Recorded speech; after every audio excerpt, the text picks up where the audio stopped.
Bonsoir à tous et merci au nom de toute la rédaction de Cheminée d'avoir accepté notre invitation à cette table ronde virtuelle sur les liens entre le punk et les langues minoritaires. On vous a proposé cette table ronde à la suite d'un article, d'un dossier qu'on avait écrit pour notre média indépendant, Cheminée, qui évoquait ces liens-là à travers 5 groupes, dont les Ramoneurs de Minière et The Bolocos. C'est un véritable honneur, en tout cas pour nous, de vous accueillir. On va vous présenter très brièvement pour passer ensuite aux questions. Donc, les Ramoneurs de Minière, vous êtes un groupe de punk breton formé en 2006. Vous faites le lien entre la scène punk et la scène des fest-noz en mélangeant l'énergie contestataire du punk et le chant traditionnel breton. Il y a quelques jours, vous avez sorti votre 5e album, votre excellent 5e album, Darga Datao, toujours au combat. Voilà. Et je vais laisser Lamia présenter The Bolocos. Alors, The Bolocos, vous êtes un trio formé à Goyave en Guadeloupe et vous proposez donc un mélange de punk et de musique caribéenne, dont le guoka, c'est ça? Exactement. C'est Guayave, hein, la prononciation. Guayave, d'accord, ok. Comme voyage. Ok, oui. Ouais. Donc vous avez sorti votre premier album éponyme en mars 2019, c'est ça? Exactement. Puis votre Qui, second... Hmm. qui contient une reprise des Ramoneurs de Menhir en créole. En créole. Et laquelle? On avait repris Bella Ciao, mais on avait mis l'arrangement avec les cornemuses et bombardes. Et on avait remplacé le breton par le créole. D'accord. Et puis là, votre second album, Tropical Noise, en décembre 2024, vous mélangez donc l'anglais et le créole guadeloupéen dans des textes très politiques. C'est pour ça qu'on aime. Est-ce que pour commencer, vous pourrez nous expliquer comment vous en êtes venu à faire du punk et pourquoi vous avez fait le choix de chanter dans une langue minoritaire? Alors, pourquoi le punk on ne sait pas trop en fait. Ça nous parle. Ouais, ça nous parle. L'énergie, les messages aussi qui sont donnés dans ça. Après, c'est pas une musique qu'on entend ni à la radio, ni à la télé, enfin même le rock de manière générale. est minoritaire ici. Et Mais l'adolescence y est pour quelque chose, puisque on a quand même accès à pas mal de musique d'ailleurs. Donc ici, on a quand même reçu cette influence, quoi qu'il arrive. Et après, là, pourquoi chanter en créole? Parce que on aime bien l'anglais, parce que c'est un petit peu la langue, historique du punk. Mais plutôt que de chanter en français, on se dit, chanter en créole, ça a plus de sens pour nous. C'est ça, ouais.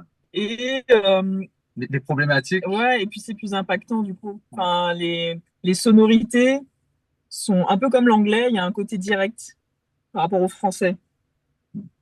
Et on n'est pas assez poète, on n'a pas pris assez de cours de français pour bien écrire comme en langue Baudelaire. française. Très bien. Et les Ramoneurs? Et puis moi, si je peux me permettre de dire, moi je pense qu'aussi le fait de chanter dans une langue minoritaire, c'est aussi une résistance culturelle pour que la diversité existe. Et ça, c'est hyper important, je trouve. Très bien, effectivement, tout à fait. Alors, on l'a mentionné, vos deux... pardon, Laurent, vous n'avez pas... est-ce que vous pouvez nous expliquer comment vous en êtes venu au punk? Parce qu'en plus, vous avez une très longue carrière dans le punk, puisque vous étiez guitariste des Berruriers Noirs, mythique formation du punk français. Moi, c'est simple. Hein. Quand j'avais 12 ans, j'ai vu Patti Smith en 76. J'ai pris une grosse claque et j'ai dit à mon pote, quand on sera grand, on fera un groupe de rock. Voilà.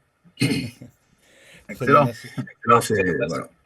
Et donc, si tu veux, pour moi, le punk, c'est... Alors, il y a toujours un côté qui m'a toujours agacé chez les punks de cracher sur la gueule des hippies tout le temps. En même temps, je comprends parce que les punks, pour moi, c'est les petits frères des hippies.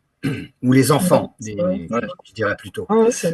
Parce que moi, je trouve que la Beat Generation, justement, on en parle un peu dans un dernier morceau qu'on a fait, les Diggers, qui étaient des gens dans les années 50, 60, qui faisaient de l'action directe artistique dans la rue pour démontrer que le capitalisme, on allait aller au mur, en fait. Et on était déjà dans les années 50 et 60. Il faut voir la conscience. C'est des jeunes qui sont retournés vivre avec les Amérindiens en tipi. C'est des jeunes qui sont retournés à faire des jardins biologiques. Donc, il y a eu toute une démarche quand même que je trouve vraiment intéressante. Ensuite, c'est vrai qu'il y en a plein qui ont fini comme Bill Gates. Ça, c'est un problème. Et je pense que les punks sont arrivés à ce moment-là comme un peu un vaccin face au méchant virus qui a atteint les égos de certains hippies. Mais si tu veux, c'est la même démarche. On dénonce un système qui est aberrant, qui est injuste, qui est raciste, qui est. Nous, on chante la diversité. Pour moi, le punk, c'est l'anticonformisme.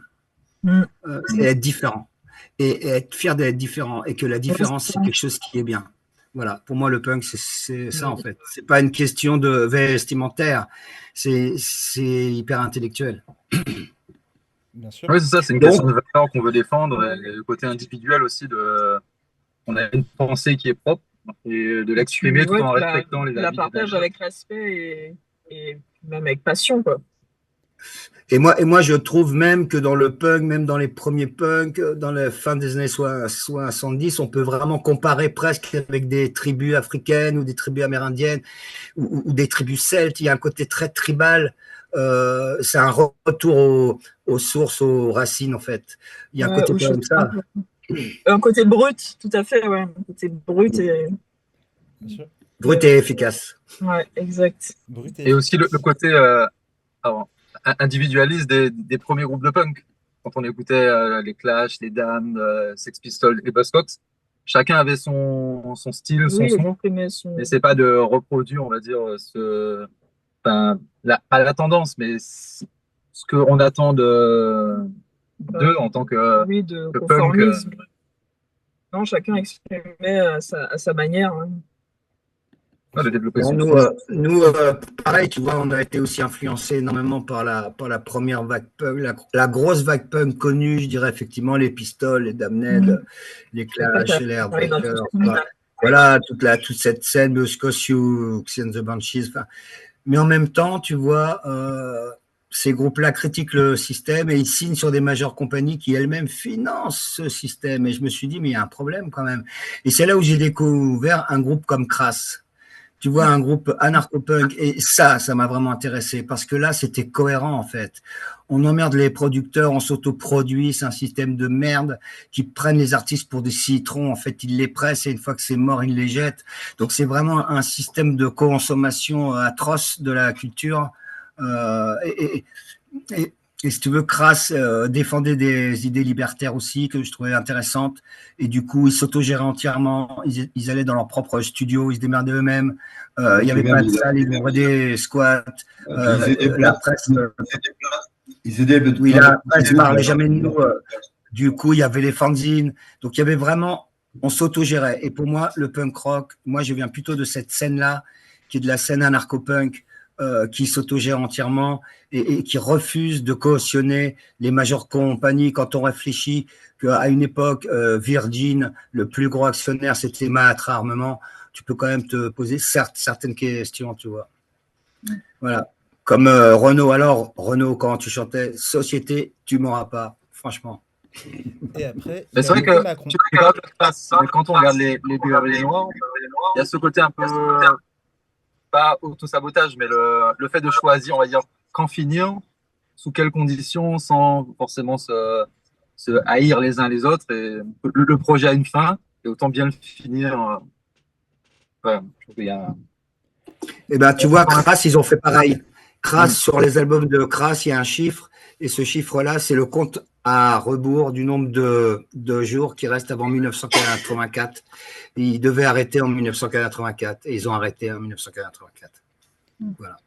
C'est de la happening, de l'action directe artistique. Merci beaucoup pour ces explications. Alors, vos deux formations ont deux points communs, parce que non seulement, on l'a dit, vous chantez dans des langues minoritaires, mais en plus, vous mêlez aussi le punk à des sonorités traditionnelles, comme le Kandinskan breton ou encore le Gwoka guadeloupéen. On a pensé à un témoignage du chanteur du groupe occitan N-Loc, qui expliquait au sociologue Michael Spanu que les sonorités d'une langue influencent le type de musique que l'on peut créer avec elle. C'est ainsi qu'il justifiait le choix, fait par plusieurs groupes de punk occitans, comme d'ailleurs Goula Masca, de combiner le punk avec le ska et le reggae. Dès lors, on peut se demander, est-ce que faire du punk en breton ou en créole guadeloupéen, est-ce que cela entraîne nécessairement un métissage musical? Alors, je commence à répondre. Ouais. Alors, ça n'entraîne pas forcément un mélange musical parce qu'on voit ici qu'il y a des formations qui existent en Guadeloupe qui font leur musique qui est totalement indépendante du côté culturel guadeloupéen. Donc à ce niveau-là, je pense qu'il y a il y a une séparation. Et après, par exemple, pour nous, c'est vrai que la plupart des gens, ils vont associer avec la Guadeloupe le style musical zouk. Ouais. Et Le zouk on est est influencé déjà- aussi par le zouk. Mais au niveau politique et surtout populaire, la musique bouzouka rentre plus en résonance avec le punk parce que ce qu'on essaie de faire. Oui, le côté politique Et populaire, enfin, ouais, tu racontes vraiment des populaire, histoires, bien sûr, hein. des douleurs, des combats. J'ai une petite question. Est-ce que vous arrivez à faire danser le zouk avec la musique punk que vous faites ou pas? On essaye. Est-ce que c'est dansable? Parce que si vous voulez, nous ce qu'on fait, on fait surtout des danses traditionnelles. Mhm. C'est-à-dire, en fait, bon, on fait pas toutes les danses, mais on fait des morceaux qui puissent se faire danser Danser le en mode public. traditionnel dans les feshnos, etc., quoi. Vous arrivez à conjuguer ces... Alors, nous, c'est un petit peu différent parce qu'on n'essaie pas de faire danser. Les gens dansent quand même parce que Ça reste. on a des rythmes qui sont assez chaloupés, donc Ouais. les gens dansent parce que c'est instinctif. Mais on se dit pas, on va associer la danse zouk Une avec la danse, musique qu'on fait.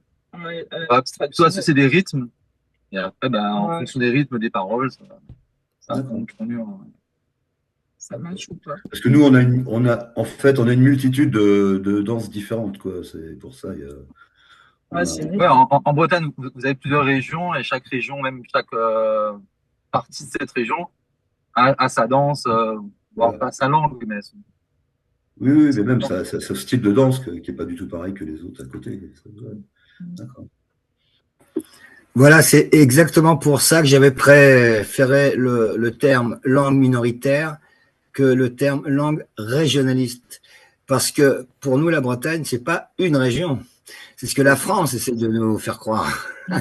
C'est un pays au sens où ce pays est rempli de régions. Et que justement, c'est ça qui fait un pays. Une région, effectivement, c'est pas un pays, c'est une région. Mais un pays est rempli de régions. Et dans le Guanadu, ce qu'on appelle le Guanadu, le drapeau breton, il y a 7 bandes, 5 bandes noires et 4 bandes blanches. Les 5 bandes noires représentent les 5 pays gallo et les 4 bandes blanches, les 4 pays bretons. Donc, si tu veux, ces 9 pays ensemble forment la Bretagne historique. Donc, on voit vraiment qu'il y a une construction de pays, ça n'a rien à voir. Donc c'est pour ça que j'ai annoncé sur notre site discussion sur les langues minoritaires. Voilà. Merci beaucoup. D'ailleurs, c'est vrai que on a employé le terme langue régionale pour faire la promotion de notre table ronde parce que langue minoritaire, ça parlait pas forcément à tout le monde, mais effectivement, nous aussi, on préfère. On a parlé notamment à une ethnobotaniste occitane qui, elle, préférait le terme de langue indigène, parce que c'est souvent des langues qui étaient même antérieures à la langue française. Voilà, donc Josiane Hubo, qu'on salue. Lamia, tu veux poser la question suivante? Voilà, puis je voulais dire aussi un petit mot à ce propos. Des fois, des gens utilisent le mot comme patois.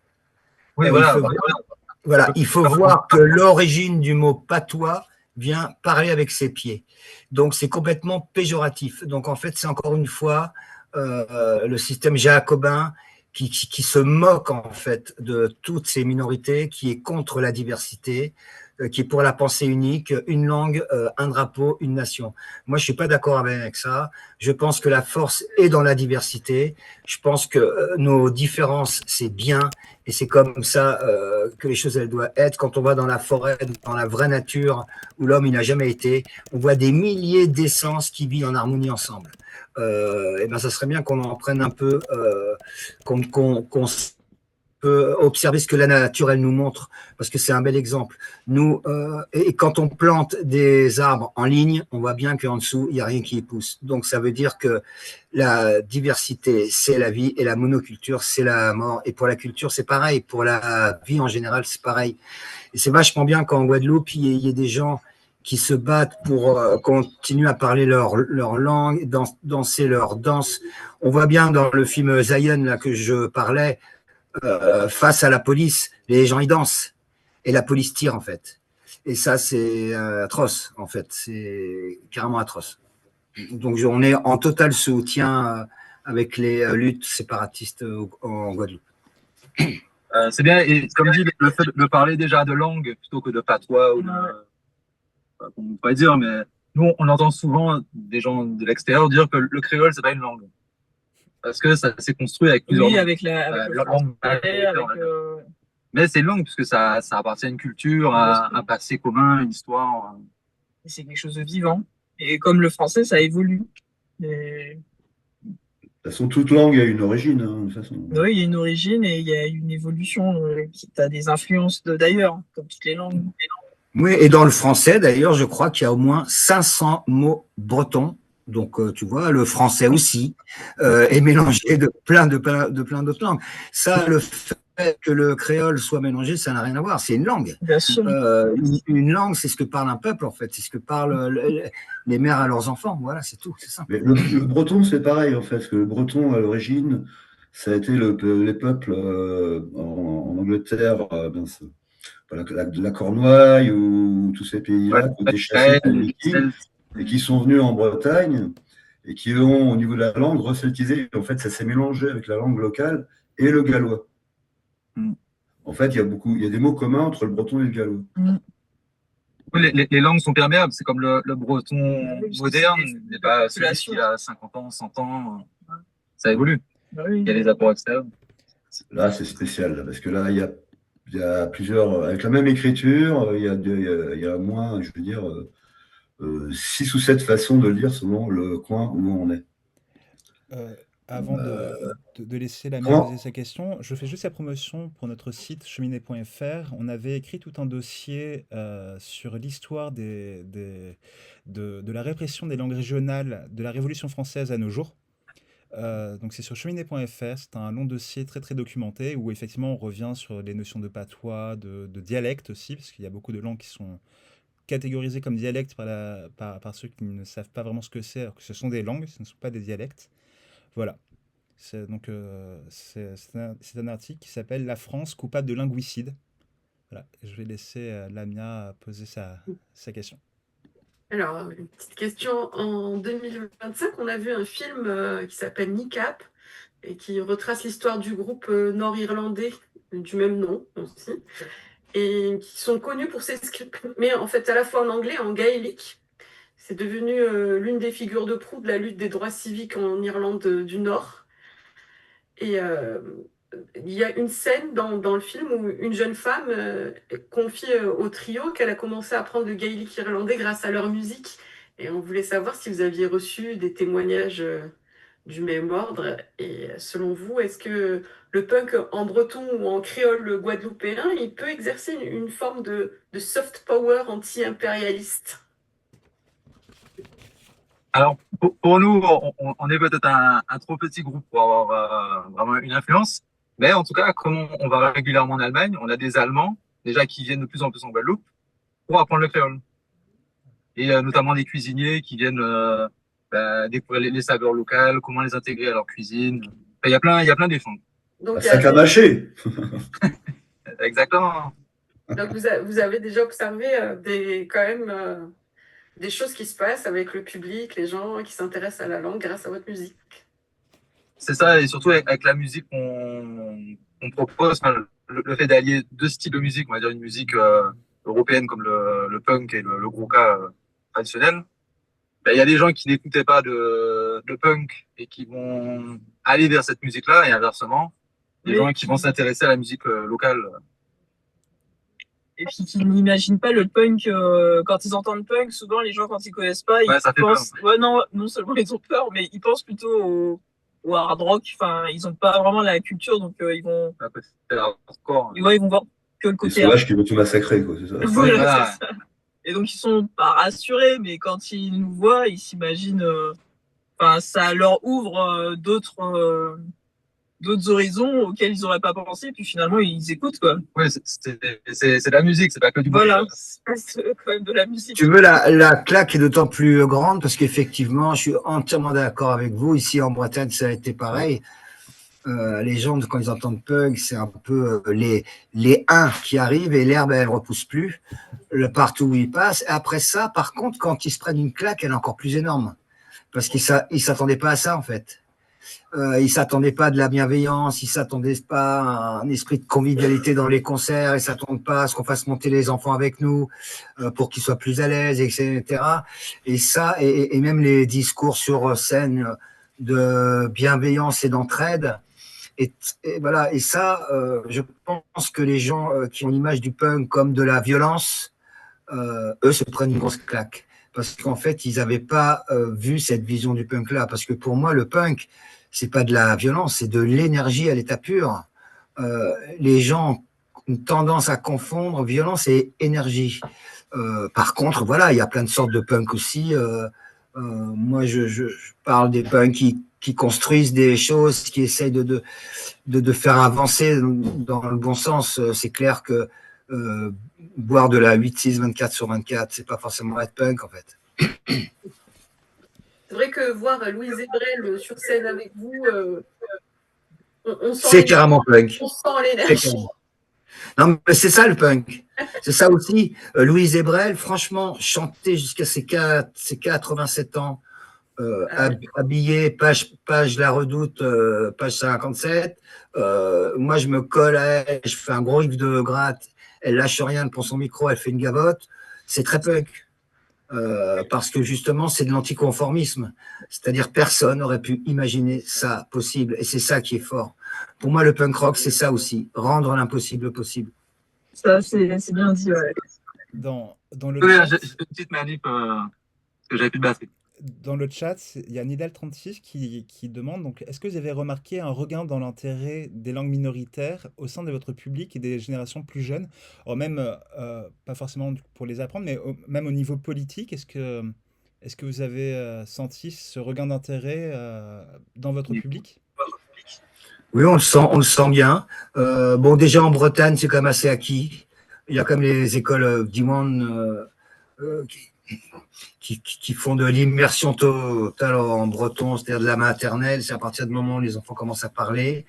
Donc, ils sont en immersion totale en breton, donc ils sont entièrement bilingues parce que ça parle français en Bretagne.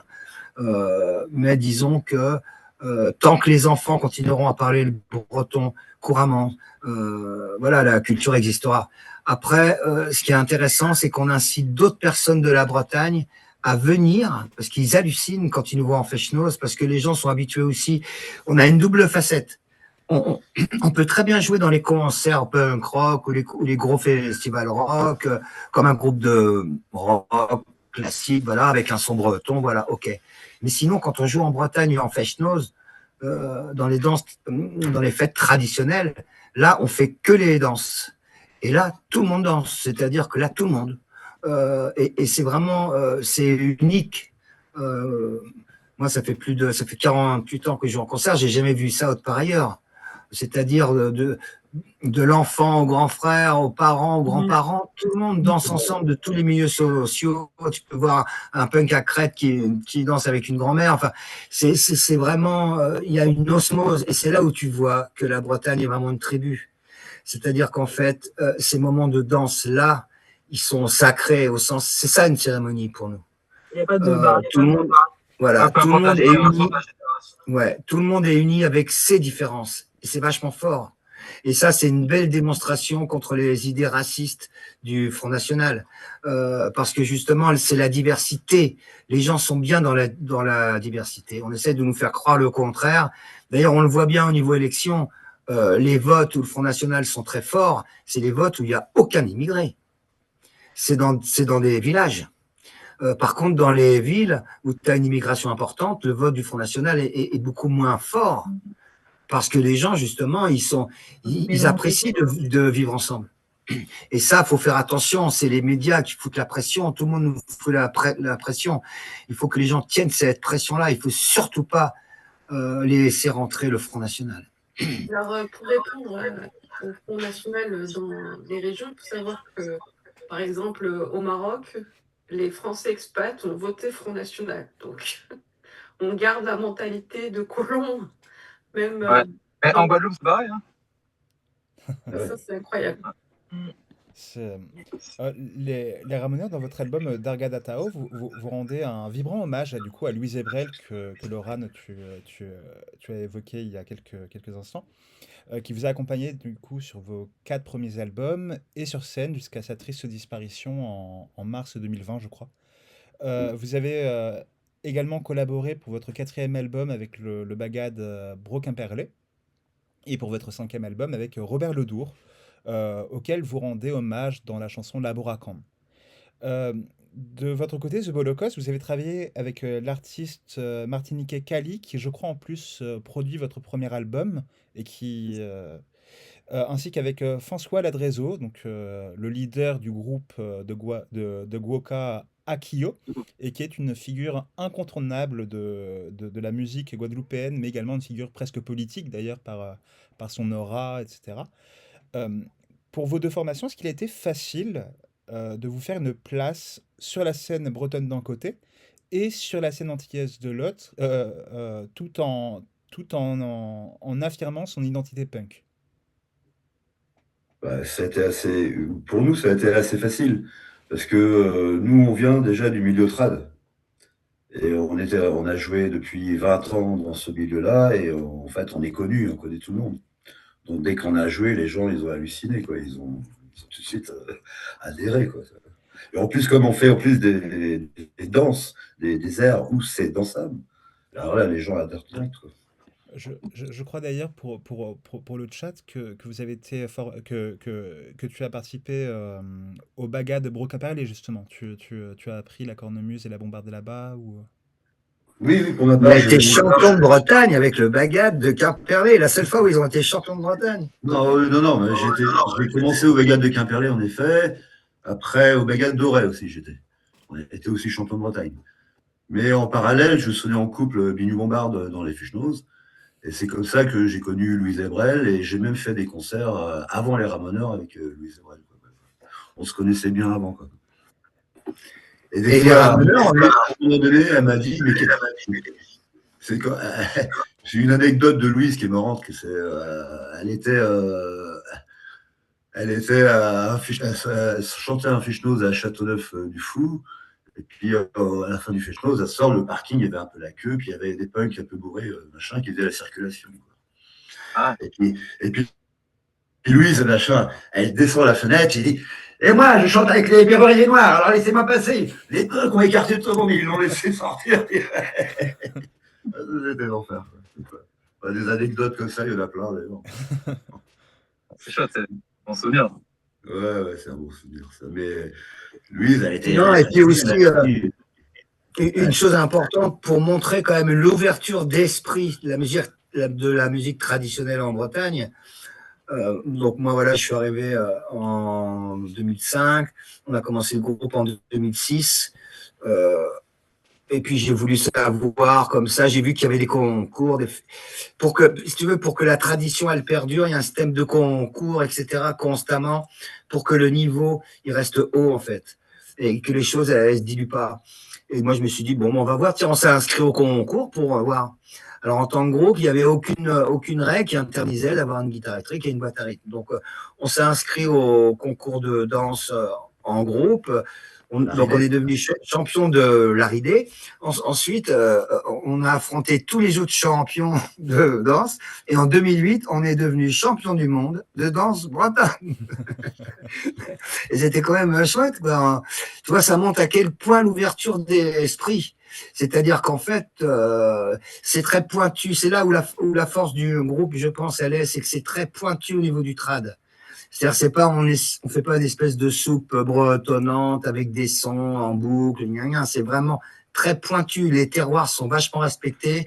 Gwenaël, quand il chante, ils respectent le terroir de la danse et du breton. Et ça, les anciens et les gens du trad, ils le respectent énormément. Donc on est vraiment respecté au niveau du trad et puis au niveau du rock, comme on fait aucune concession et que on n'a pas du tout aseptisé notre son. Enfin moi, mon son de guitare ou de boîte en fonction, je me suis pas accordé en accord celtique ou j'ai pas essayé de jouer avec une guitare électroacoustique ou voilà. Moi je suis resté comme je suis. Si tu veux, ce qu'on a fait, c'est de la vraie alchimie. C'est-à-dire deux éléments complètement différents qui ensemble en font qu'un. Le punk rock et la musique traditionnelle bretonne. Tu sais, quand j'étais jeune punk, moi j'écoutais aussi bien, comme on parlait, les Sex Pistols et les Sœurs Guadec. Les Sœurs Guadec, je trouve qu'il y a un son, mais c'est un son, ça déchire. C'est enregistré dans une salle à manger, sur un agra, aucune concession, elles sont au taquet, tout est en prise directe, le son, il arrache. Tu sens qu'il n'y a pas eu un producteur de Hollywood qui est arrivé et qui a lissé tout. Hein. Il n'y a rien de lisse, hein. Tout est pointu. Hein. Et c'est vachement bien, je trouve. Par certains côtés, d'ailleurs. Il y a aussi une chose, il y a aussi un but, aussi un sens de notre démarche au niveau de la langue minoritaire, le breton. C'est que pendant longtemps, la France a dénigré, a rendu très ringard la langue bretonne, très plouc, comme on disait, c'est les ploucs, la langue bretonne, machin, etc. Donc en Bretagne, avec la langue bretonne, ils ont inclus, ça c'est, les gens à force d'entendre ça, et en fait, ils avaient honte de parler breton, quoi. Et je me rappelle la grand-mère de Sarah qui était à Diwan. Elle avait dit, mais pourquoi tu parles breton, ça va te servir à rien du tout, quoi. C'est fini, c'est ringard, etc. Et en fait, notre démarche, nous, dans ce sens-là aussi, ça a déringardiser cet état d'esprit, c'est pas du tout ringard, hein, pour moi, ça n'a jamais été ringard, mais dans l'état d'esprit des gens, déringardiser cette langue, et que ce soit dans un mouvement nouveau qui la réactualise, je dirais, quoi, qui essaie de réactualiser. Je sais que même ça c'est vraiment pratiquement sûr, et j'espère que grâce à nous, il y a plein de jeunes ou de gens qui se sont mis à apprendre le breton, quoi. Voilà, quoi. Et voilà. Cette histoire de plouc, parce que ici c'est un petit peu la même histoire, et le mot boloko, c'est un plouc. Ouais, c'est un plouc en créole, et justement, les gens dans les campagnes, ça reste la campagne, hein, la Guadeloupe, et je veux dire, les gens qui travaillent la terre, qui sont dans la campagne et qui parlent que créole, hein, moi je vois avec mes collègues, on parlait que créole, on les appelait les bolocos, justement, parce que c'était considéré comme des gens qui parlaient pas bien français, donc ils sans éducation. Voilà, et quand ils écorchaient le français, on disait tu donnes des coups de roche, c'est-à-dire que ça fait mal à la tête quand tu te trompes dans les mots. Et ces gens-là, ils ont complexé pendant des années, même encore. Et alors que le créole, c'est une langue. Et pour autant, ils ont réussi à mettre des complexes à tous ces gens-là. Parce que c'était marrant, on avait eu une interview à la radio à Quimper. On avait sorti notre premier album et l'intervieweur de la radio, c'était d'ailleurs France 2, je sais pas quoi. Il avait dit, incroyable, j'étais sorti dans la rue, il y avait un kéké avec une voiture décapotable, machin, vraiment le kéké. Écoute, on entendait Louise Ebrel chanter à fond dans sa voiture. C'était trop drôle, ça. Et bon, voilà, quoi, ça c'est bien, ça. Et c'est marrant d'ailleurs, Bolocos, parce que je sais pas si vous avez fait le lien, mais à l'école, en hexagone, un bolos, c'est le gros naze, quoi. Ça vient peut-être bolos, bolocos, je sais pas, il y a peut-être un truc, c'est gros ring, quoi, le gros ringard. Bolocos, voilà. Ringard, qui a pas de bonne manière, qui est. Ouais, c'est voilà. Le rôle personnage. Voilà. Celui que les braves gens n'aiment pas trop. Même pas. Du coup, nous, c'est une toute autre histoire. Hein. Ça a été difficile au début parce que déjà, il n'y a pas tellement cette culture du nom dépréciatif, de se donner un nom dépréciatif quand il a fallu jouer dans les concerts, dans les restos, tout ça. Les premiers trucs, ouais. Les premiers endroits, ils ne voulaient pas être trop associés aux locaux. Ils ne voulaient pas nous engager par rapport aux locaux. et l'appréhension de Zira du punk, on Ouais, va ramener une population qui veulent pas forcément. Donc ça a été dur au début. Hein. Ouais. Il y a beaucoup de Ouais, punks des punks qui arriveraient en drone, qui seraient lâchés en parachute sur la ouais, Guadeloupe par milliers. C'est ça qu'ils avaient peur? c'est ça.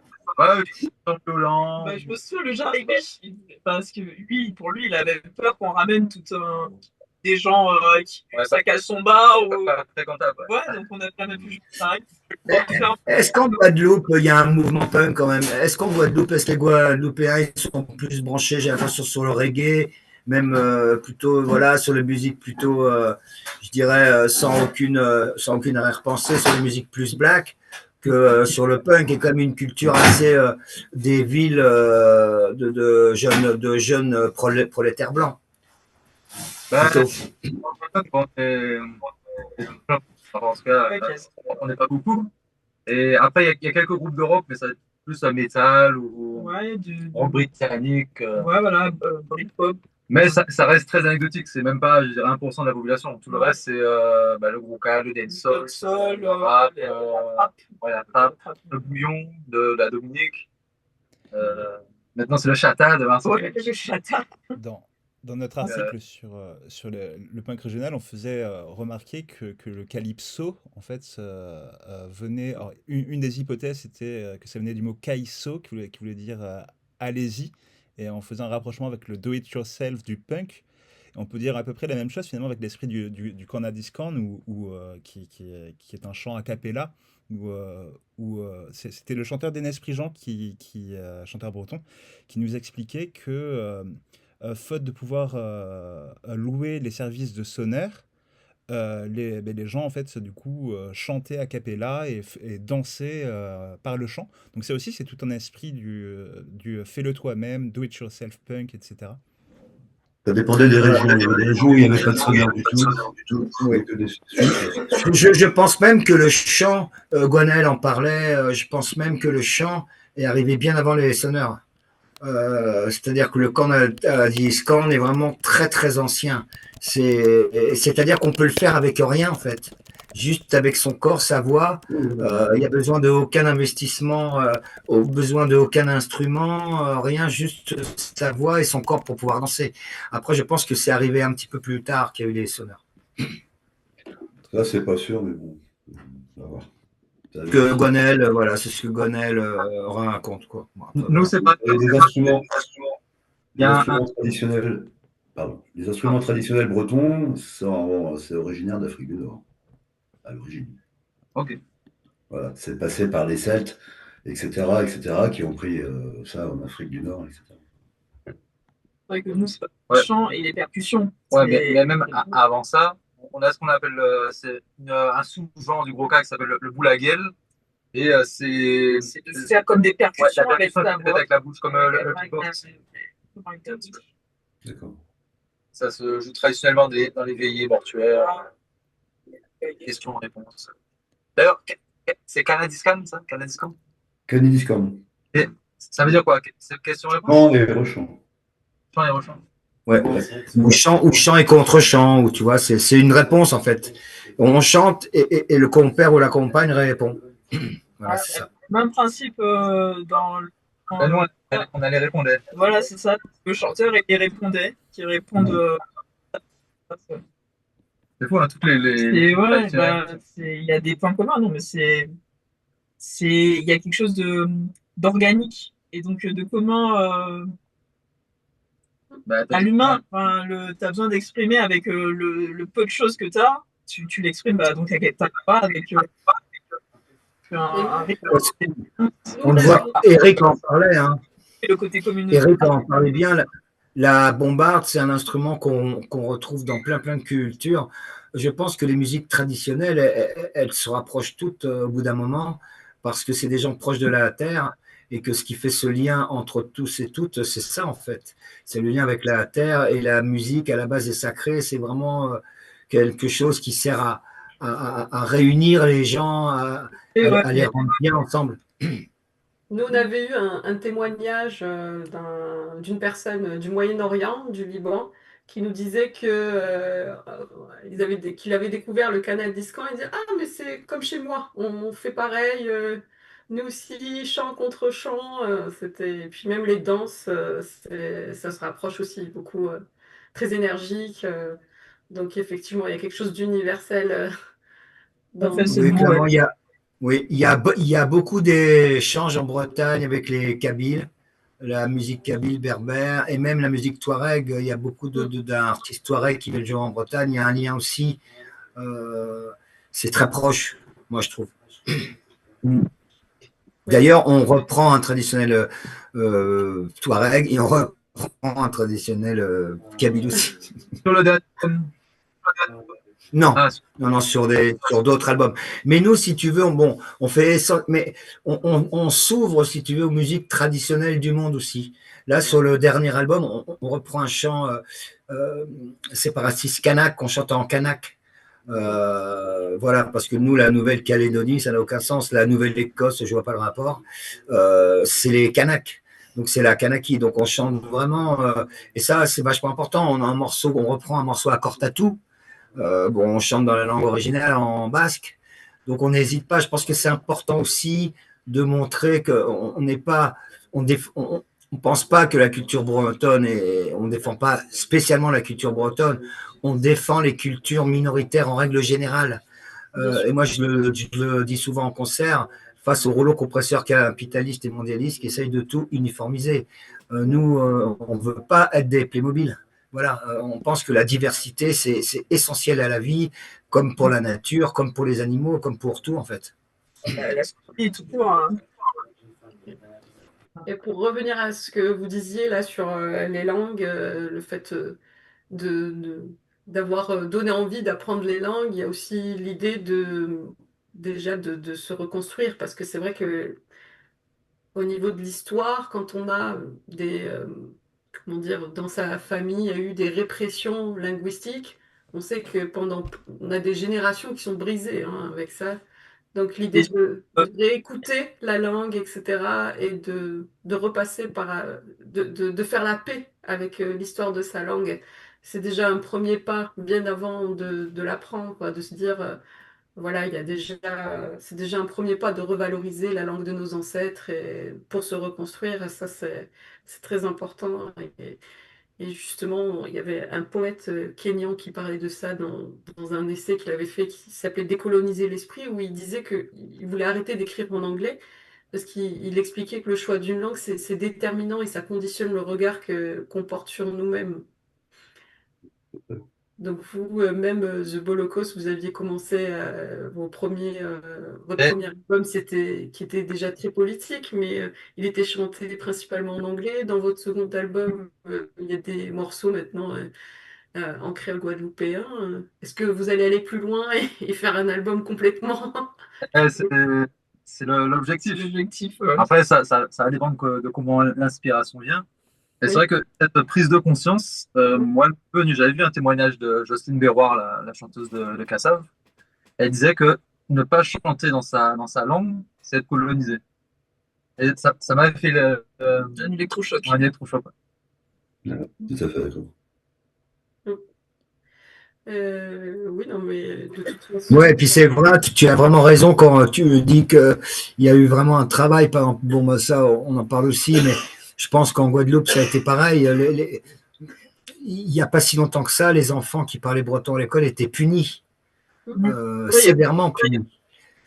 C'est-à-dire que, bon, voilà, suivant les endroits, mais disons, une des punitions qui revenait souvent, c'était le sabot autour du cou. Et le pire, c'était que pour enlever ce sabot autour du cou, il fallait dénoncer un autre camarade qui parle breton. Donc, si tu veux, je ne sais pas si tu vois le délire de travail de sape qui a été fait de la France pour casser toutes les cultures minoritaires. Ça, c'est inadmissible. Comme séparer les enfants des parents avec les Amérindiens, les mettre avec des missionnaires qui leur coupent les cheveux, qui leur apprennent une religion qu'ils ne comprennent rien. Enfin bon, c'est voire pire, parce qu'après ça, on ne parle pas après ça des sévices, etc. Pour vraiment briser. Moi, je me rappellerai tout le temps que quand même, Louise Hébrel et la fille de Eugénie Guadec, qui est vraiment les sœurs Guadec, ont relancé le Festons après la guerre, etc. en Bretagne. Eugénie Guadec disait à sa fille, ma fille ne chante pas breton, tu n'as aucun avenir, chante en français. Donc c'est quand même, il y a eu un travail de sape, comme pouvait le dire Eric. Même les Bretons se sont mis à douter, en fait. En fait, on est nuls. Mais ça, c'est atroce de faire ça. C'est une humiliation, en fait. Et l'humiliation est condamnable par la loi, en principe. C'est inadmissible qu'un État puisse faire ça à tout un peuple. Et on le voit dans l'histoire, c'est constant. On a toujours voulu, voilà. Et je pense que la Guadeloupe a une double peine parce que ce sont des gens issus de l'esclavage qu'on a affranchis, qu'on a mis sur une île où il y avait d'autres gens. On leur a dit maintenant vous êtes chez vous, vous faites ce que vous avez envie. Donc voilà. Et ensuite de ça, on les empêche aussi encore là de vivre, de essayer de construire quelque chose, une culture, un truc cohérent. C'est inadmissible. C'est vraiment du pur racisme, en fait. Avant d'évoquer justement ces questions de colonialisme et d'esclavage, je voulais juste te poser une question du chat. Il y a Ergarno qui demande, est-ce qu'il existe des collaborations entre différents groupes de musique régionale ou peut-être après ce live, est-ce que c'est quelque chose qui pourrait être envisagé? Est-ce que les Ramoneurs de Menhir ont repris Corps Tattoo en groupe de punk basque? Est-ce que des collaborations... Ça c'est fait, on l'a fait déjà, on a chanté, il y a un chanteur Touareg qui est venu chanter avec nous sur un disque, un chanteur Kabyle aussi. Si on peut, quand on peut, on fait. C'est des questions de rencontre après. Hein, on fonctionne comme ça, on fonctionne vachement au feeling. C'est-à-dire qu'on fait avec ce qu'on a. En fonction des rencontres. Mais ça, c'est vrai que l'idéal serait de faire un groupe traditionnel qui puisse parler à tout le monde. Mais je pense qu'un groupe traditionnel, il parle à tout le monde. Parce que moi, quand j'étais plus jeune, quand j'étais enfant, j'étais vachement... bon, j'adorais le punk rock, mais j'aimais bien aussi toutes les musiques traditionnelles. Quand elles étaient pures, en fait. Bon, quand elles étaient arrangées, etc., c'est pas la même chose, mais moi, je trouve qu'il y a une émotion dans la musique traditionnelle. La musique tzigane, par exemple, c'est quelque chose de très, très fort, c'est puissant.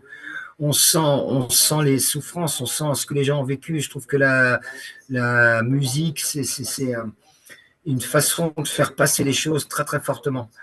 Ça, j'ai été très impressionné en Bretagne par ça. C'est quelque chose qui est vraiment ancré dans tout le monde, tous les Bretons, ça, c'est un truc de fou, comme en Afrique, tout le monde a quelque chose avec le rythme, avec la danse, c'est la musique, et on est dans des systèmes, on le voit bien, on l'a vu là, parce que c'est dans une tempête qu'on juge un équipage, et quand il y a eu ce Covid, on a bien vu que les États disaient que la culture n'était pas essentielle, la musique n'était plus essentielle, alors qu'elle est bien plus que le supermarché. Donc, c'est ça le problème. C'est qu'on a un problème avec nos cultures, avec nos racines. Et c'est pour ça qu'on devient raciste.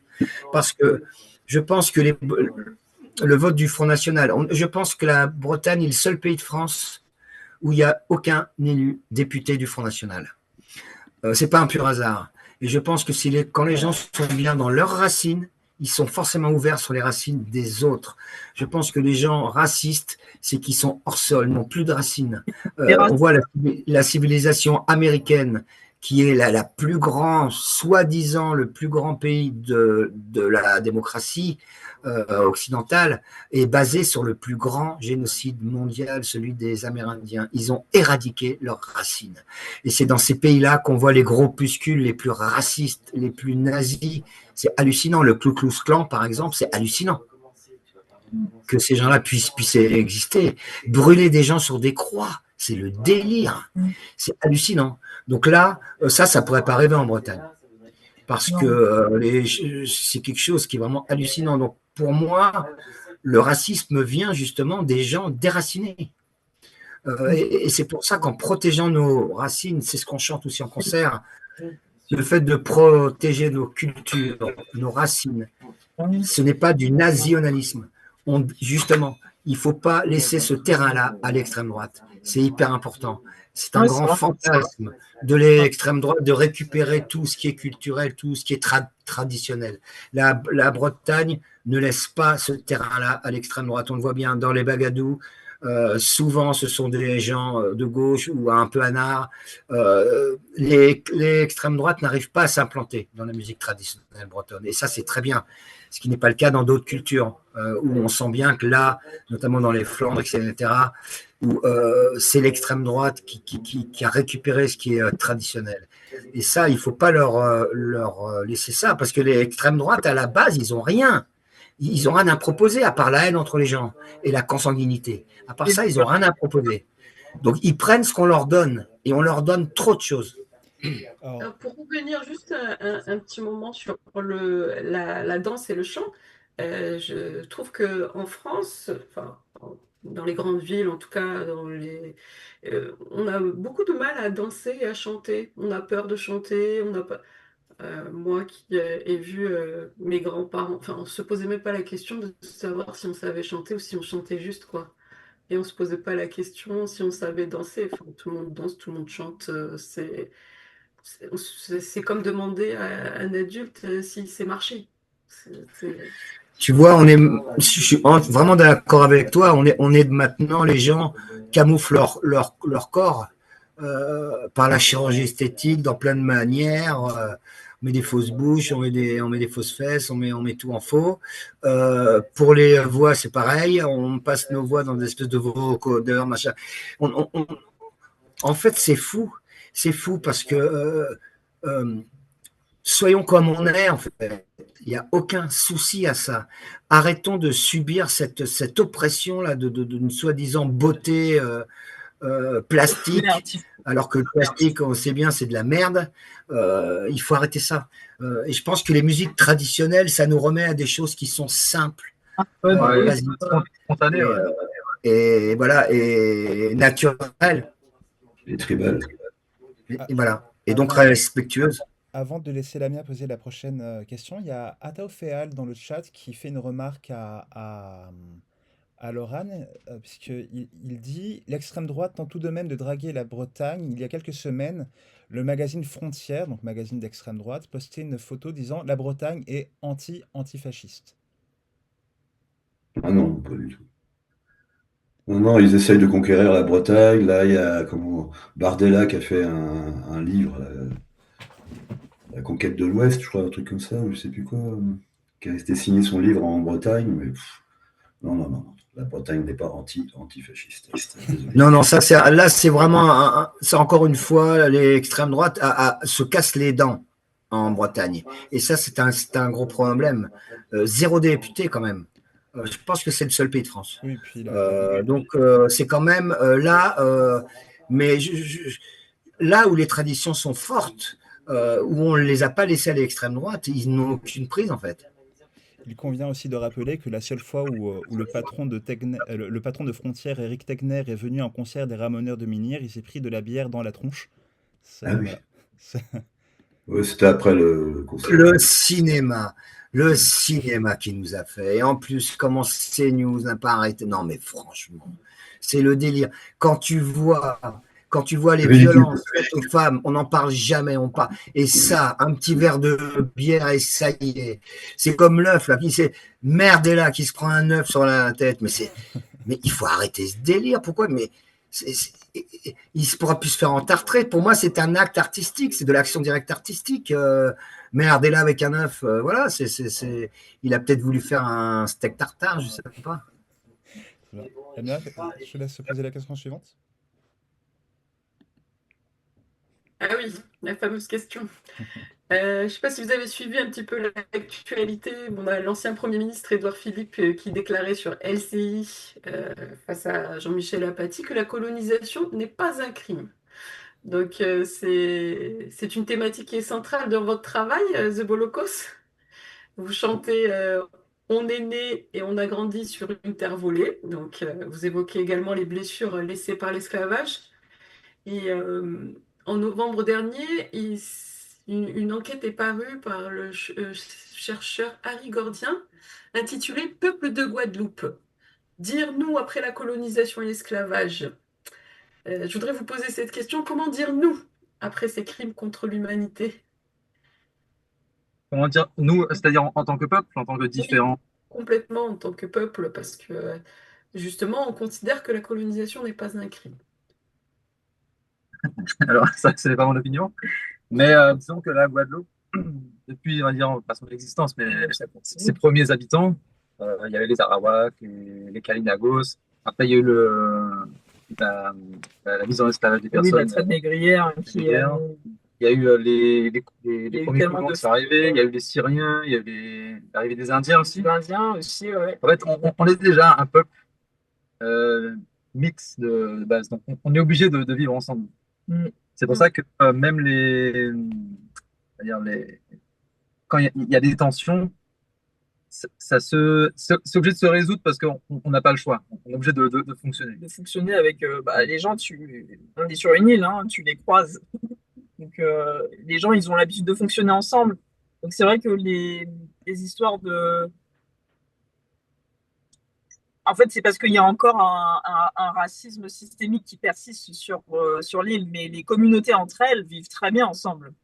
C'est toute cette coupole avec la France qui des fois irrite parce que le traitement n'est pas le même.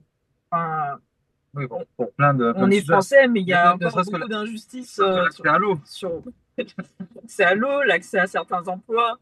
Il y a quand même une image qui persiste sur l'Antillais qui est fainéant, mais alors que les gens, ils se lèvent à 5 heures du matin, ils font leur jardin, ils ont leurs animaux, ils sont proches de la terre, et l'accès à certains postes à responsabilité cadre sont Oui. aux gens de l'extérieur. Voilà. Donc et même à compétences égales, les salaires sont plus bas. Les salaires sont plus bas, alors que la vie est plus chère. Les Guadeloupéens qui se forment parce que t'as pas le choix, tu es obligé d'aller ils restent en France, au Canada ou ailleurs parce que ils savent qu'en revenant ici, ils n'auront pas toujours. Déjà, il faut trouver du travail et quand on trouve, tu auras une discrimination qui va se faire à l'embauche et en plus tu seras moins payé. Donc forcément, il y a une fuite des cerveaux dans les autres pays, quoi. Au Canada, ils partent beaucoup au Canada d'ailleurs, les jeunes Guadeloupéens. Il y a beaucoup de Bretons qui partent au Canada aussi. Ouais. Les Bretons, ils sont partout. Hein. D'ailleurs, ils sont partout. Alors, je voulais juste répondre à Édouard Philippe, qui a encore sorti une connerie monstrueuse, comme d'hab, de toute façon. Tiens, je donne un exemple pour la colonisation. Une colonisation, c'est quoi? C'est quand tu débarques chez les gens et tu leur dis, voilà, je vais vous apprendre comment maintenant on va vivre maintenant. Et ben, c'est ce qu'on va faire. On va débarquer chez lui et on va lui apprendre à vivre. Et on va voir la gueule qu'il va faire. Ça commence à bien faire, ça. C'est du racisme pur. La colonisation, c'est inadmissible. On n'a pas à aller, par exemple, Jules Ferry, c'est pareil. Hein. Lui, ok, mais il disait, on a tout à leur apprendre. Comment ça, on a tout à leur apprendre? Franchement, on a détruit toutes les civilisations racines qui étaient proches de la Terre, qui avaient tout à nous apprendre avec le rapport du respect. On les a exterminés. Maintenant, résultat des courses, on n'a plus rien. Nos gamins sont remplis de plastique. Les océans sont pollués, t'y crois même pas. Les particules fines, c'est une catastrophe. Les espèces animales et végétales disparaissent à vue d'œil. Hein, et là, on est là. Oui, on a tout à leur apprendre. Non, mais franchement, Édouard Philippe, ferme ta gueule. Voilà. C'est eux qui amènent la culture. Ça veut dire que dans un sens, eux, ils estiment que tu n'as pas de culture. Donc c'est eux qui t'amènent la connaissance, la culture, alors que c'est contraire à l'humanité, c'est de considérer que l'autre n'est pas un humain, tout simplement. D'imposer son fonctionnement et son...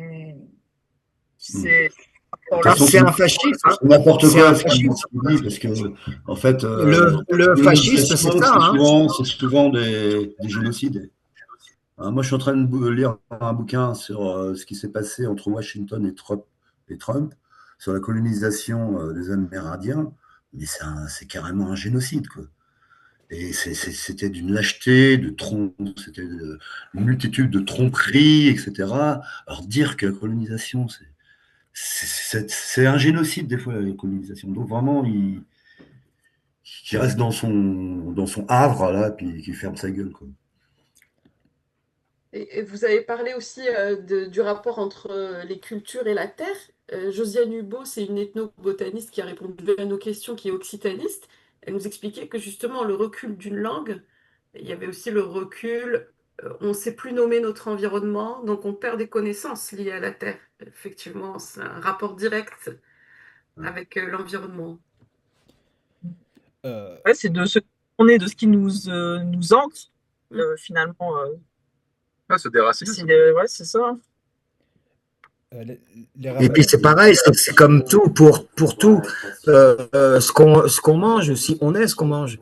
Je veux dire maintenant, on mange des produits qui ont voyagé, qu'on fait des fois plusieurs fois le tour de la Terre. C'est complètement débile.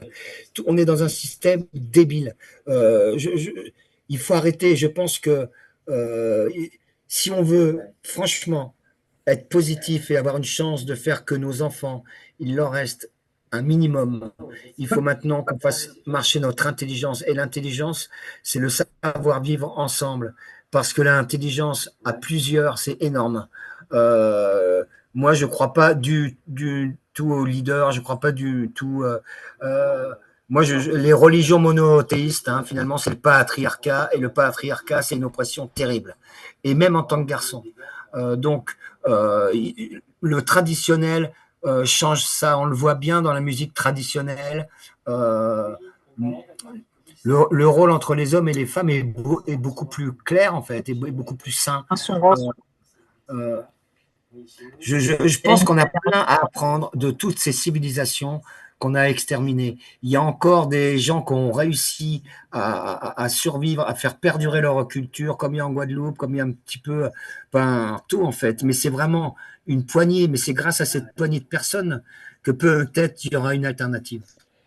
dans le chat, Jack 92 340 se fait remarquer, la colonisation est un système d'exploitation massive, de dépossession et de violence, un crime contre des peuples entiers dont les effets perdurent aujourd'hui dans les inégalités, les discriminations et les rapports de domination. C'est plutôt un bon résumé. Oui, tout à fait. Exactement. Et là, c'est la réalité de la Guadeloupe, en fait. Il résume tout ça et ça continue de persister parce que c'est l'héritage de tout ça, quoi. D'ailleurs, la colonisation, vous en parlez aussi, les Ramoneurs, dans votre dernier album, notamment dans la chanson d'Iran, dans laquelle vous revenez sur le morcellement de la Bretagne par l'État français. Le morceau se conclut d'ailleurs par cette phrase: Ainsi va le monde avec les colons sans gêne qui ratissent et qui gouvernent.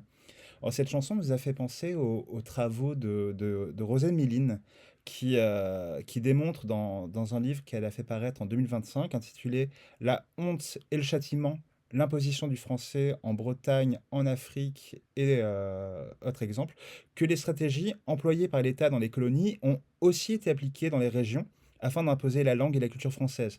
D'ailleurs, tout à l'heure, Laurane évoquait les punitions qu'il y avait à l'école, notamment la punition du sabot. Faut-il, selon vous, convaincre que les régions françaises et les territoires français ont été colonisés par Paris et comment y parvenir?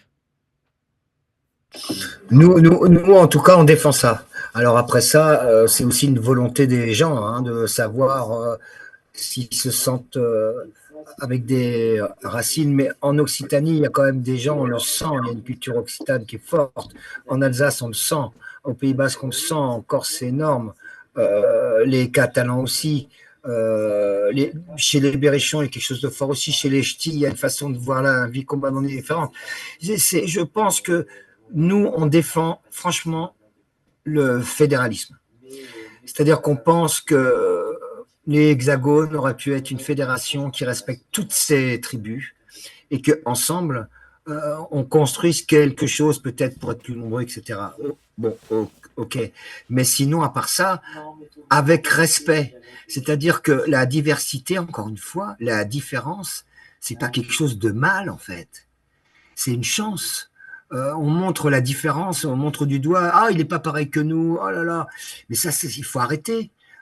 C'est justement, il n'est pas pareil que nous. Ben viens, on discute, c'est hyper intéressant. Pourquoi ce qui est différent nous fait peur? C'est quand même fou ça. Et j'ai l'impression que là, on touche au fascisme. Moi, quand je vois ces gens qui proclament une pensée unique, quand on pense différemment, on est enfermé dans un goulag ou assassiné. Par exemple, en Corée du Nord, je crois que les garçons ont le droit à 2 coupes de cheveux, celle du président et puis celle du cousin du président. Point. C'est hallucinant. Moi, je ne comprends pas ça en fait.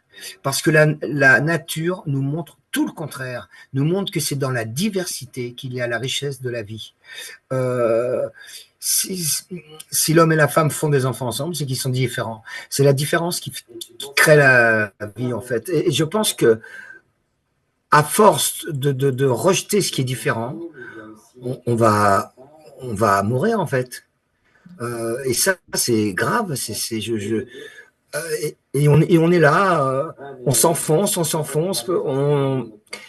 Le jour où nos enfants vont nous poser la question pourquoi vous avez rien fait, qu'est-ce qu'on va répondre? On a dans le chat Nito Stark qui pose une question, mais j'imagine que c'est une question rhétorique. Il demande en quoi est-ce que le multilinguisme et le multiculturalisme continuent d'apporter des choses aujourd'hui. À quoi ça sert ces deux choses qui font extrêmement peur à l'extrême droite mais même pas qu'à l'extrême droite, C'est la diversité. Voilà, la diversité, c'est très très important, comme le fait qu'il y ait plusieurs essences de plantes dans les jardins, de arrêter de passer notre vie à tondre les jardins pour en faire une moquette. C'est pas une moquette, parce que à force de tondre, on empêche aussi les fleurs de se développer, on empêche les plantes de se développer. Tout ça, c'est un processus dans lequel on est ça, c'est nos dieux. Les religions monothéistes, au bout d'un moment, on se prend pour nos dieux, c'est-à-dire qu'on estime que la nature, elle est à nous, on en fait ce qu'on veut, on déplace les rivières, on fait des rasas blancs, cette espèce d'animal, elle sert à rien, on les extermine. Ah, celle-là, elle est sympa, on les met dans les zoos. Oh, celle-là, elle est vraiment bonne, on les mange. Ah, bah celui-là, on peut faire un manteau. Franchement, mais de quel droit l'homme il se permet ça en fait? De quel droit l'homme se permet de tout diriger sur la planète parce qu'il estime que son espèce est supérieure à toutes les autres? Je pense qu'on a beaucoup de chance de pouvoir vivre. Bien sûr, ils abîment tout. Alors, ils essayent maintenant de trouver d'autres planètes autour pour refaire la même chose. Mais sauf que ce qui se passe sur la Terre, c'est quand même unique. C'est une osmose hallucinante entre des milliers et des milliards d'essences de vie qui, ensemble, fait la planète. Et moi, je ne supporte pas l'idée qu'on est en train de tout détruire, surtout pour des intérêts financiers. C'est hallucinant. Parce qu'au bout du compte, on le sait bien, au bout du compte, tout ça, ça sert à des gros intérêts financiers, de grosses familles qui se répartissent le territoire et les fortunes et les richesses. Voilà, on en est encore au vieux régime monarchique avec une poignée de familles qui ont tout et les serfs en dessous qui travaillent pour eux et qui crèvent de faim, quoi. Tu vois, c'est inadmissible. Je suis obligé de vous quitter, je suis attendu en bas. Merci beaucoup. Bon, bah, ok, Eric. Ciao, Eric. Merci. Bon séjour en bas. Dans le... Non, mais je pars chez Sarah. Voilà. Ciao. Ciao, Merci, Eric. Ouais, ciao. Avant de laisser Lamia poser la question suivante, je vais vous poser 2 questions du chat. On a Nidal36 qui demande que pensez-vous du néocolonialisme, parce qu'on a beaucoup parlé de colonialisme, mais que pensez-vous du néocolonialisme et comment vous positionnez-vous dans votre musique?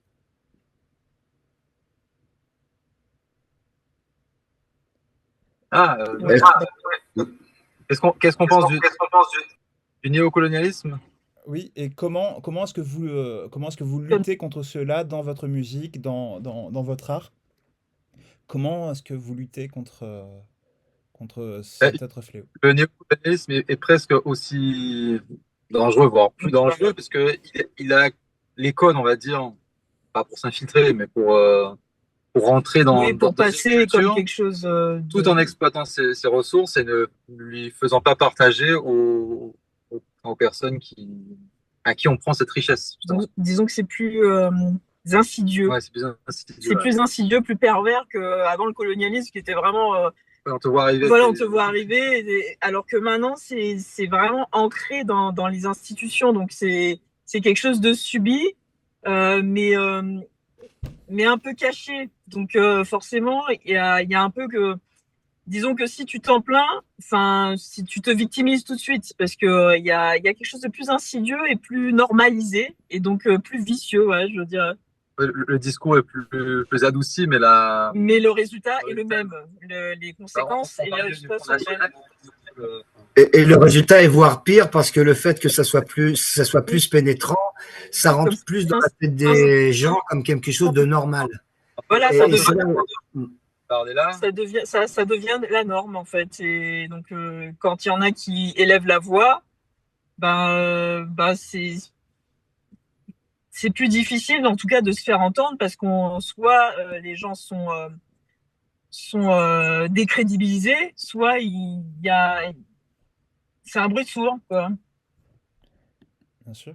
Et donc, la deuxième question que Moi, je prendrais le truc beaucoup plus large que ça. C'est sûr qu'on essaye, nous, en tant que groupe, de réfléchir à plein de choses. Par exemple, voilà, on a un site. Euh, Par contre, on n'a pas de réseaux sociaux. Ça, c'est un truc qui nous intéresse absolument pas. Par contre, on a un site, effectivement, et on a une boîte mail pour, voilà, pour organiser les concerts et rentrer en contact avec les gens qui veulent rentrer en contact avec nous. Mais on a une éthique, c'est-à-dire qu'on est équipé uniquement en Linux, par exemple. Ça, c'est un choix politique aussi. C'est-à-dire qu'on refuse de financer des grosses plateformes qui vont faire de la merde. On essaie de se poser des questions sur plein de choses, en fait, sur pratiquement tout. Le matériel qu'on utilise, moi j'ai mon vieux matériel depuis longtemps, c'est aussi une façon de ne pas utiliser toujours du matériel et de faire avancer cette industrie insupportable qui ne s'arrête jamais.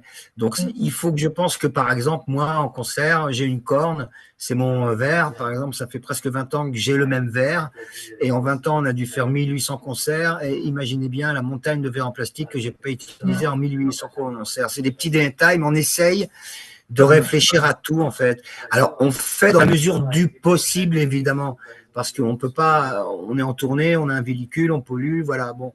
Mais, je pense que, par exemple, ma poche droite, parce que pour moi, la droite, c'est la poubelle, donc ma poche droite sert au mégot, etc. Hors de question, parce que je suis un fumeur, hors de question de laisser un mégot dans la nature, parce que je sais l'effet papillon que ça va avoir. Donc, il faut, je pense, réfléchir. Moi, je suis très respectueux des Amérindiens à ce niveau-là.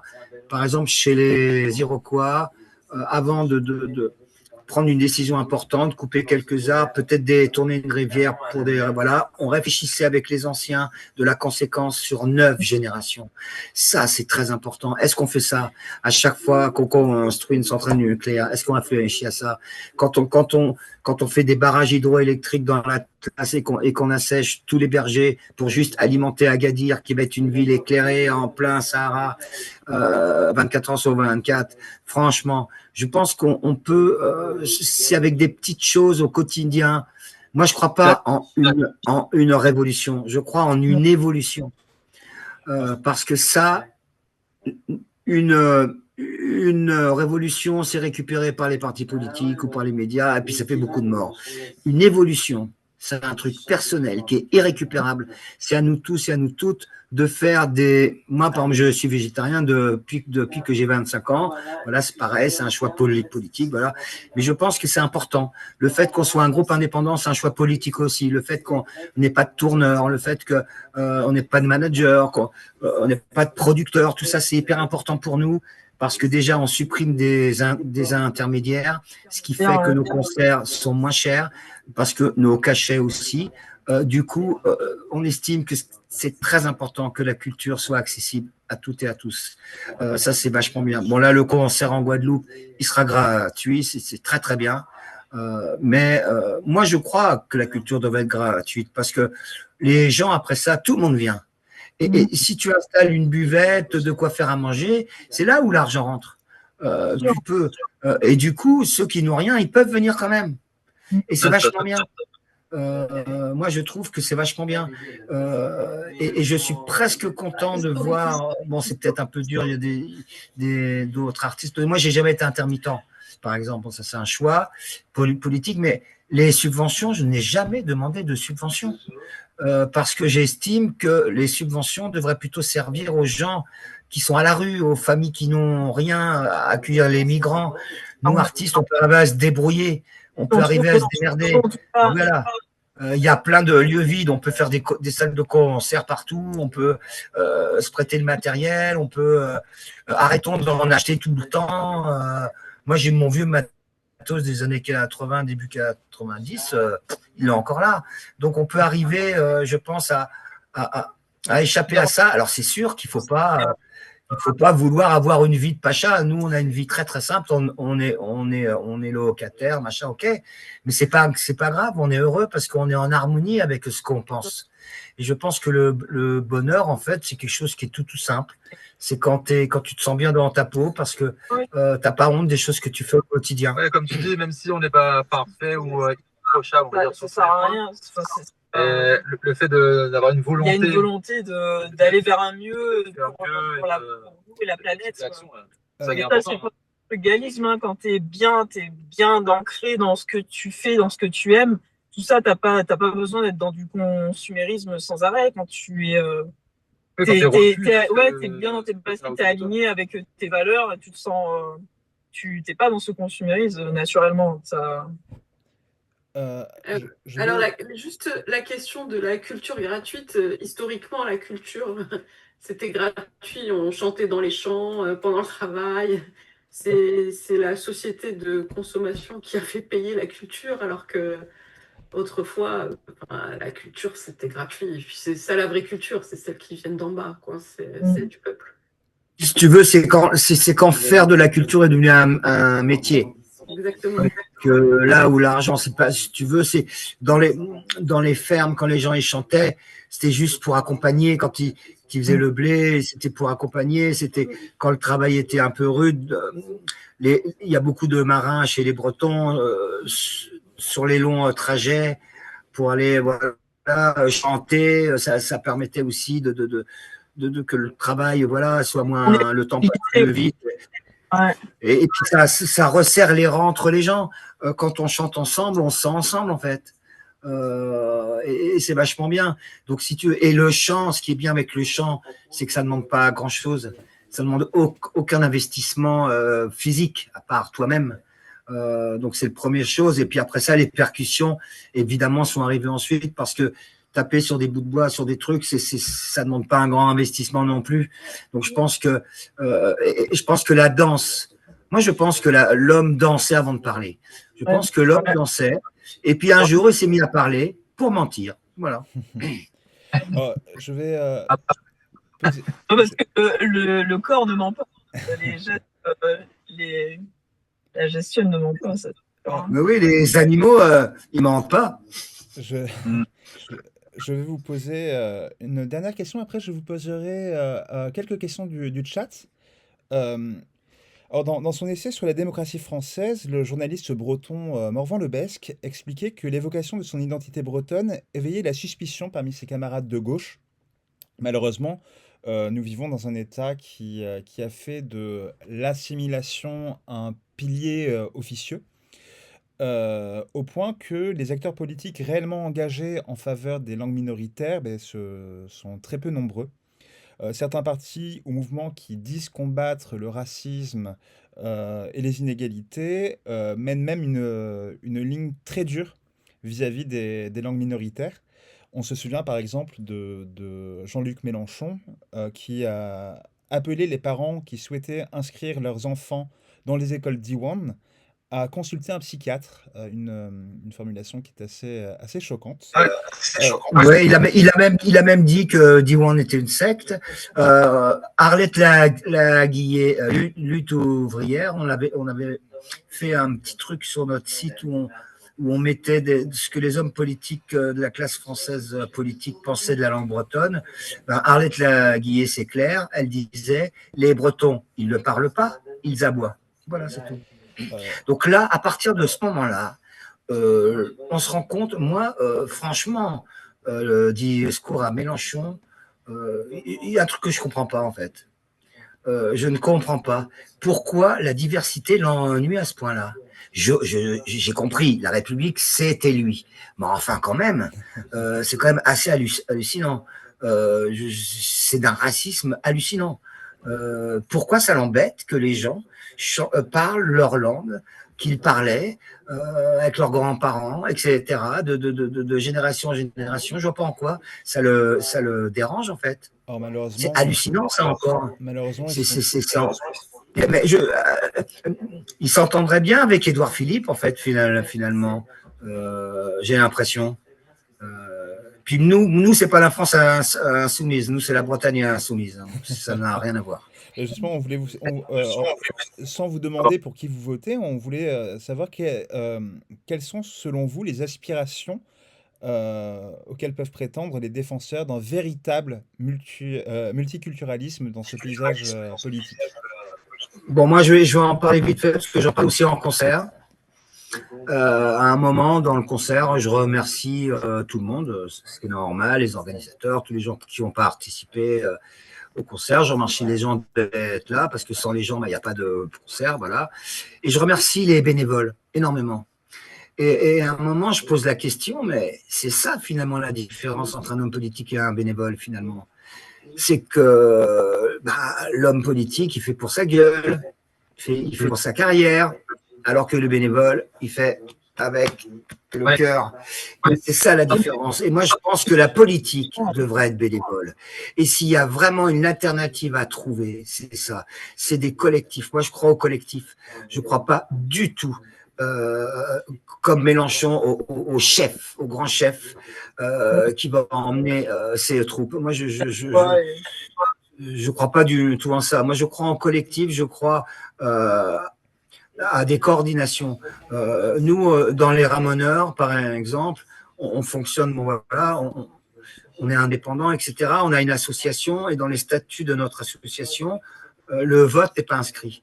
Tout simplement parce qu'on a remarqué une chose, quand on est dans un collectif et qu'on discute autour d'une table, à un moment, on n'arrive pas à se mettre d'accord. Allez, on vote. Le vote arrive quand on n'arrive plus à se mettre d'accord, en fait. Et bien sûr, comme d'habitude, c'est la majorité qui va l'emporter sur la minorité. Et moi, ça m'a toujours gavé. Moi, nous, dans les Ramoneurs, on ne fonctionne pas comme ça. On discute, on trouve un consensus et on repart tous d'accord. C'est vachement important parce que c'est pas parce que tu es seul que tu n'as pas forcément raison. Donc, si tu veux, et le point de vue de tous et toutes est entendable. Donc, si tu veux, moi, je vois pas du tout la politique comme ça. Pour moi, la politique, c'est la gestion de la vie ensemble. De vivre ensemble. C'est de savoir vivre ensemble, en fait. C'est ça, la politique.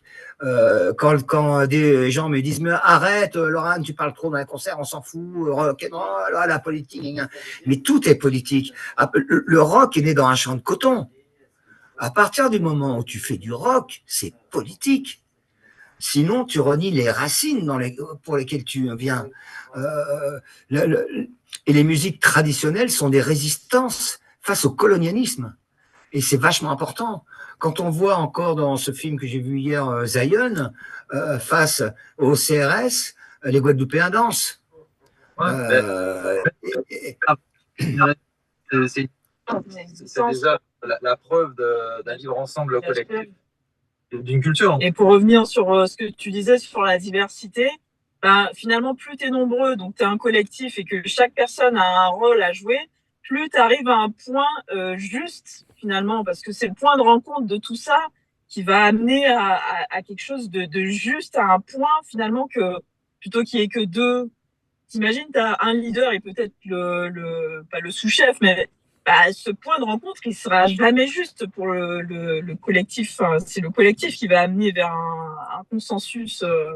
Et c'est vrai que cette histoire de vote aussi, c'est quand même aberrant. Parler de ça. C'est pas parce que tu es seul, on va dire, dans un groupe que tu as forcément raison, parce que tu es en minorité.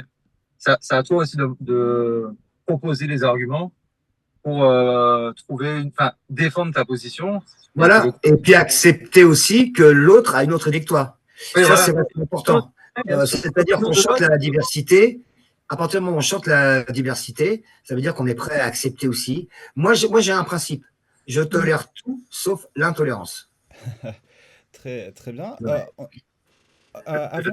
Avant de conclure, on a quelques questions du chat. Il nous reste un petit quart d'heure. On a quelques questions du chat qui a plein de questions, visiblement. On a donc... alors, j'essaie de me retrouver. Alors, tout à l'heure, vous aviez évoqué le fédéralisme. Laurent, il y a Atao Féal qui demande est-ce que vous êtes certain que les régions accepteront d'être dans un État fédéral?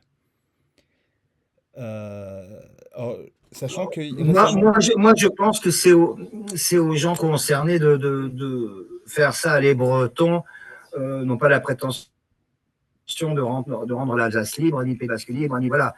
Nous, on se bat pour simplement, on cautionne pas le gouvernement français en fait. On ne le cautionne pas du tout et on le subit. Donc il y a un moment, on se sépare, point, basta. C'est pour moi, moi je suis assez simple hein, comme gars, hein, je suis assez basique. Hein. Il vaut mieux se séparer que mal s'aimer. C'est hyper important. Moi, c'est pas contre les Français que je parle. Hein.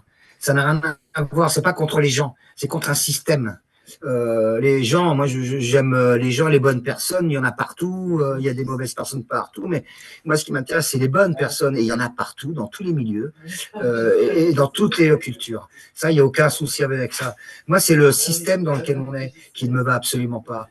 L'injustice ne me va absolument pas. Toute la répression culturelle qui est en train d'être faite actuellement, tu vois ce qui se passe par rapport aux teufeurs, franchement, ces jeunes qui organisent des free parties, qui demandent aucune subvention, qui ne demandent rien, qui arrivent en quelques minutes, en quelques heures à rassembler 3000, 4000 jeunes qui font la fête ensemble et qui après ils repartent, ils laissent tout impeccable. Mais en quoi ça dérange les gens en fait ? En quoi ça dérange les gens? Pourquoi on envoie autant de gendarmes les massacrer? Si on savait le budget qui était utilisé à empêcher que ces jeunes organisent des fêtes autogérées, mais avec ça, on pourrait financer mais plein de choses au niveau culturel. Donc c'est inadmissible ce qui se passe, et à tous les niveaux. Je donne un petit exemple, mais il y en a 10 000. Le fait d'être antifasciste, maintenant en France, tu es un terroriste. Le fait d'être un écologiste radical, tu es un terroriste, alors que c'est pour le bien-être de tous et de toutes. C'est inadmissible, il y a vraiment un problème. Donc c'est pour ça qu'on veut se séparer, ce n'est pas possible. Le point de vue est inadmissible. Le cinéma qu'ils ont fait pour un petit garçon qui s'appelle Fanch, c'est un prénom breton. Franchement, le N-tilde, le cinéma. Ah, il y a un ministre de l'Intérieur qui a un N-tilde. Ah bah merde. Et ben du coup, le N-tilde, ok. Mais bon, moi ça, mais je trouve, mais d'une bêtise, c'est pathétique. Je trouve que les hommes politiques sont pathétiques. Qu'ils arrêtent, on n'a pas besoin d'eux. Ils restent entre eux s'ils ont envie, hein. Mais nous, on veut faire autrement. Voilà. Il y a Ergarno qui revient sur les différences entre la culture de gauche et de droite. Donc effectivement, face à cette détestation du multiculturalisme et du multilinguisme, il voudrait apporter votre attention sur le Puy du Fou, qui serait perçu comme une célébration de la culture française, alors, sans qu'on sache exactement ce que signifie cette culture française. La mission de la culture française, c'est tout le problème. Il faut commencer par définir les termes, parce que... Est-ce que la France existe vraiment? C'est les Francs, c'est ça? C'est les Francs? Très bien, Dans la Blanche Hermine, on le chante. Combattre les Francs. tout à fait. Et L'ours. je vais prendre une dernière question également, enfin deux dernières questions. On a Jacques 92 340 qui pose la question: est-ce que les chants en créole et en breton de vos groupes sont systématiquement en lien avec une expression politique liée à une situation régionale? Pas Non, pas nécessairement. systématiquement. Pas nécessairement, parce que une langue, elle exprime aussi une émotion. Ouais, et Si par exemple on est amoureux, on peut chanter le fait d'être amoureux en créole ou en breton. C'est pas forcément lié à la politique. Ouais, nous c'est la même chose. Il y a des chants traditionnels qui racontent une ambiance, une atmosphère. Oh, j'ai pas euh, une histoire de partie. mais c'est toujours pareil, la définition, qu'est-ce qui est politique? Moi, je pense que déjà, défendre sa culture, c'est déjà politique. Donc, à partir du moment où des gens dansent des danses traditionnelles, même si le texte est une ritournelle assez simpliste, qui parle effectivement d'amour ou de rencontre ou d'un métier un peu rude, etc. Bon, bah voilà, ça reste politique quand même, parce que ça a été considéré quand même, il y a plusieurs siècles, la musique traditionnelle bretonne, que la musique du diable. Biniou, c'était l'instrument du diable. On sentait vraiment qu'on a vraiment criminalisé. Et d'ailleurs, ce grand cornu, euh, chez les Celtes, il est hyper important, que le diable a appelé le diable. Il faut savoir que tous les animaux à cornes sur la planète sont végétariens. Absolument tous. Voilà, on peut y réfléchir. Dès qu'un animal a des cornes, il est végétarien. Donc c'est un animal qui est très respectueux. Donc le fait que l'Église ait fait de ce grand cornu, qui est le protecteur de la forêt à la base, le protecteur de la nature, le diable, effectivement, on a cassé notre relation au respect par rapport aux animaux et à la nature, effectivement. On a prohibé le grand cornu défenseur de la forêt. Maintenant, on n'a plus de forêt. Voilà. Ben, merci beaucoup. Merci à tous d'avoir répondu à notre invitation. On a passé un excellent moment à discuter avec vous. On espère que vous avez pris autant de plaisir que nous. Et à très bientôt. Merci. merci. Merci beaucoup, à bientôt. Au revoir. Au revoir, à bientôt. Au revoir. Kenavo. Kenavo.